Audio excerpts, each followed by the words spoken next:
سبيل مريح تنهدى يا صاحي كي. بسم اللہ الرحمن الرحیم.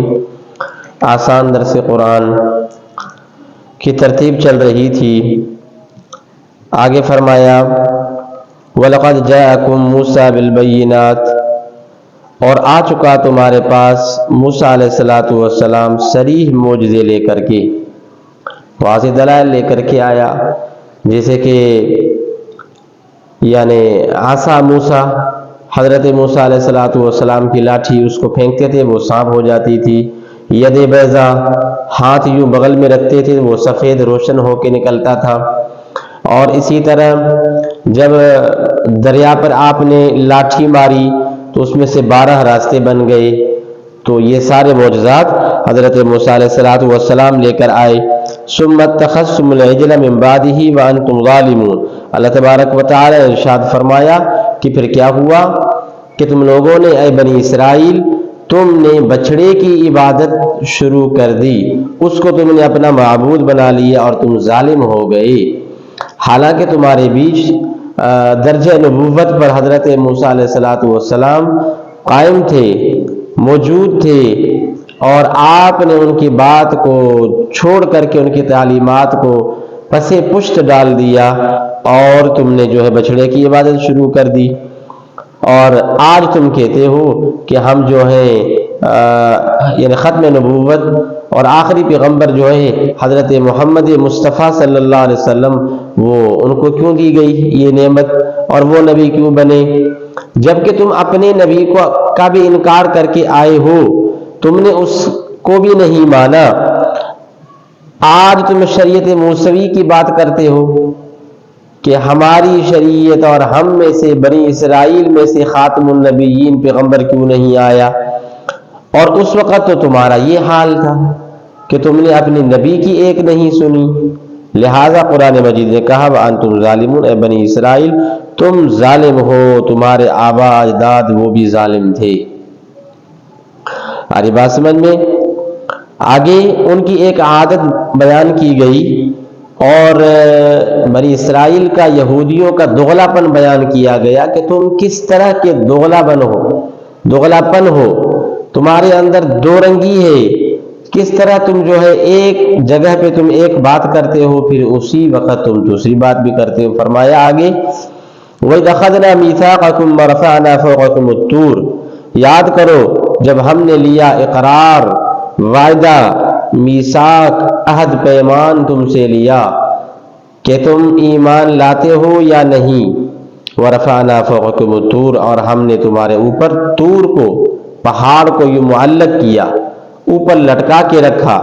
اس وقت تم نے کیا کہا خُذُوا مَا آتَيْنَاكُمْ بِقُوَّةٍ وَاسْمَعُوا، اور تم کو یہ حکم ملا کہ مضبوطی سے استقامت سے پکڑو تمام توریت کے احکام کو اور سنو اور پورا عمل کرو. تو اس وقت تم نے کیا کہا قَالُوا سَمِعْنَا وَعَصَيْنَا، اس وقت تم نے کہہ دیا کہ ہاں ہم نے سنا اور ہم اس پر عمل کریں گے. جب طور کو ہٹایا گیا تو پھر بولا وَعَصَيْنَا کہ ہم نے تو انکار کیا ہے، ہم تو توریت کے احکام کو نہیں مانیں گے، تو نافرمانی کی راہ پہ چل پڑے.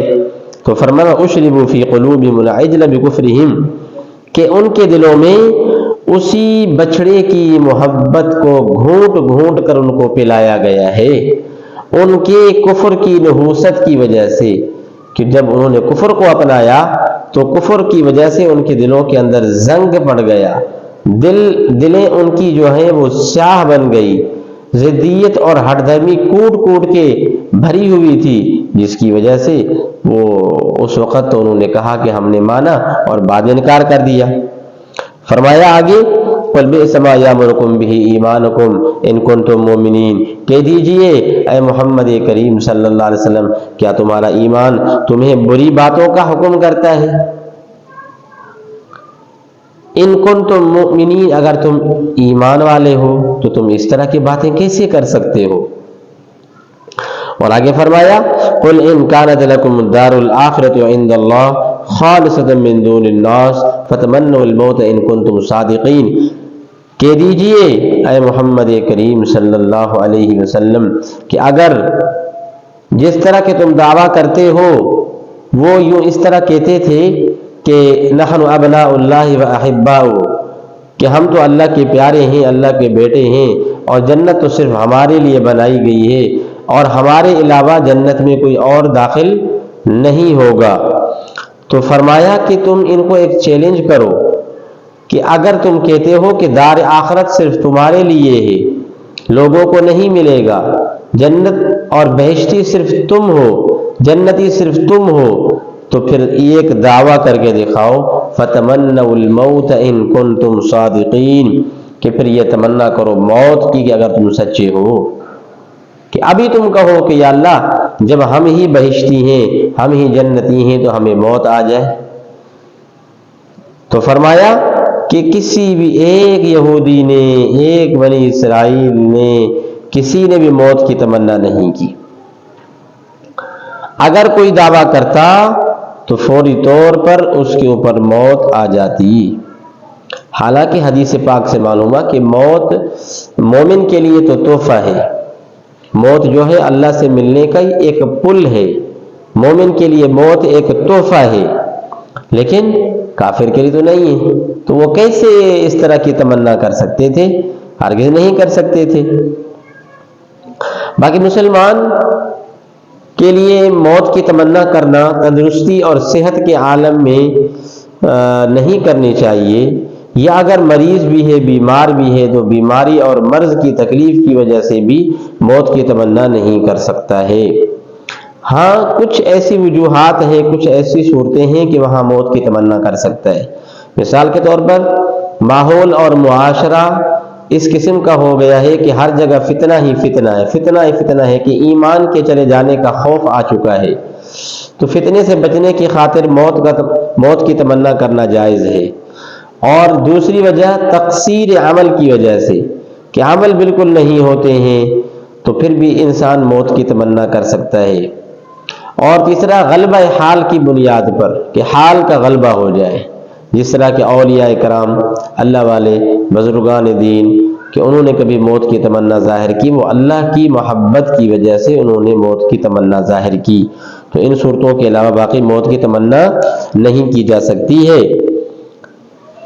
حضرت سعد بن وقاص رضی اللہ تعالیٰ عنہ نے ایک مرتبہ خط لکھا ایران کے بادشاہ رستم بن فرخ زاد کے نام پر، خط لکھا، اس کی اخیر جملے میں تھا کہ فَإِنَّ مَعِيَ قَوْمًا يُحِبُّونَ الْمَوْتَ كَمَا يُحِبُّونَ الْأَعَاجِبُ الْخَمْرَ، کہ میرے ساتھ ایسی قوم ہے جو موت کی تمنا کرتی ہے، موت کو محبوب سمجھتی ہے، جس طرح کہ جو تمہارے ساتھ ایرانی شراب کے ساتھ محبت کرتے ہیں، میرے ساتھ ایسی قوم ہے۔ تو بھائی وہ موت کی تمنا اسی وجہ سے ہوتی ہے کہ اللہ کی محبت کی وجہ سے، یا پھر کبھی تقصیر عمل کی وجہ سے، کبھی فتنے کی وجہ سے۔ باقی صورتوں میں موت کی تمنا نہیں کی جا سکتی، کیونکہ زندگی بھی ایک نعمت ہے، اس نعمت کا شکر ادا کرتے ہوئے انسان عمل کرتا ہے، تو عمل بھی تو زیادہ ہوتا رہے گا، تو نیکی آپ کی زیادہ ہوتی رہے گی، نام اعمال میں زیادہ آپ کی جو نیکیاں ہیں وہ زائد لکھی جائیں گی۔ ایک حدیث پاک میں یہ بھی آتا ہے کہ جو انسان اللہ تبارک و تعالیٰ کے ساتھ ملاقات کی امید رکھتا ہے اور ملنے کو پسند کرتا ہے، تو اللہ تبارک و تعالیٰ بھی اس کے ساتھ ملنے کو پسند کرتے ہیں، اور جو انسان اللہ کے ساتھ ملنے کو مکروہ سمجھتا ہے تو اللہ بھی اس کے ملنے کو مکروہ سمجھتا ہے۔ حضرت عائشہ صدیقہ رضی اللہ تعالی عنہا نے کہا ایک مرتبہ، یا رسول اللہ موت کی تمنا اور موت کو کون پسند کرے گا؟ آخر اللہ سے ملنا تو موت کے بعد ہی ہوگا نا، تو پھر موت کو تو فطری طور پر انسان مکروہ جانتا ہے، تو پھر یہ موت کی تمنا کیسے کی جا سکتی ہے؟ تو اللہ کے نبی کریم صلی اللہ علیہ وسلم نے سمجھایا کہ اے عائشہ، اس کا مطلب یہ ہے کہ جب انسان کے مرنے کا وقت آتا ہے، جب موت کے آثار دیکھتا ہے، تو اس وقت اس کو اللہ تبارک و تعالیٰ کی طرف سے جنت کی خوشخبری دی جاتی ہے، تو اس وقت کہتا ہے بس جلدی ہو جائے اور میرا روح قبض ہو جائے اور جا کے میں اللہ سے ملوں، یہ اس وقت کی بات ہے۔ اور جب کافر کی موت کا وقت آتا ہے تو کافر مرنے کو، موت کو ناپسند کرتا ہے، مکروہ جانتا ہے، تو پھر اللہ بھی اس کے ملنے کو مکروہ جانتا ہے، اس کا مطلب یہ ہے۔ تو آگے فرمایا کہ وَلَن يَتَمَنَّوْهُ أَبَدًا بِمَا قَدَّمَتْ أَيْدِيهِمْ کہ ہرگز جو ہیں یہ یہودی بنی اسرائیل کبھی بھی موت کی تمنا نہیں کریں گے بسبب ان کے جو ہاتھوں کے اعمال کی وجہ سے، کہ ان کے اعمال یعنی بد اعمالیاں ہیں، ان کی کفر ہے، تو وہ موت کی تمنا کیسے کر سکتے ہیں۔ واللہ علیم بالظالمین، اور اللہ تبارک و تعالی ظالمین کو جانتے ہیں۔ وَلَتَجِدَنَّهُمْ أحرص الناس على حياة ومن الذين أشركوا يود أحدهم لو يعمر ألف سنة وما هو بمزحزحه من العذاب أن يعمر والله بصير بما يعملون۔ تو یہاں تک 11واں رکوع آج الحمدللہ پورا ہوا۔ دیکھیں جی اس آیت میں کیا کہا گیا کہ پیارے پیغمبر محمد کریم صلی اللہ علیہ وسلم آپ دیکھیں گے کہ ان یہودیوں کو، ان بنی اسرائیل کو، کہ سب سے زیادہ زندگی کے حریص تو یہ ہیں، تو یہ موت کی تمنا کیسے کر سکتے ہیں؟ یعنی وہ تو کہتے ہیں کہ بھائی ہمیں زندگی جتنی ہو وہ تھوڑی ہے، یعنی زیادہ سے زیادہ زندگی کی تمنا کر رہے ہیں کہ ہماری زندگی بڑھے، ہماری عمر بڑھے، تو پھر یہ موت کی تمنا کیسے کر سکتے ہیں؟ یہاں تک کہ مشرکین سے بھی یہ زیادہ جو ہے زندگی کی تمنا رکھتے ہیں، اور ان میں سے ہر ایک یہ چاہتا ہے کہ 1000 برس جیے، 1000 سال اس کی زندگی ہو، ان میں سے ہر ایک چاہتا ہے۔ حالانکہ کتنی بھی زندگی ہو، فرمایا کہ زندگی کے زیادہ ہونا اور زندگی کا بہت سارا لمبا ہونا یہ اللہ کے عذاب سے بچانے والا نہیں ہے۔ واللہ بصیر بما یعملون، اللہ تبارک و تعالی لوگوں کے اعمال کو دیکھنے والے ہیں۔ یہاں تک اتنا خلاصہ تھا۔ اللہ سے دعا عمل کرنے کی، سمجھنے کی توفیق نصیب فرمائے۔ آخر دعوانا الحمدللہ رب العالمین۔ سبيل الدموع سبيل مريح تنهدى يا صاحي كي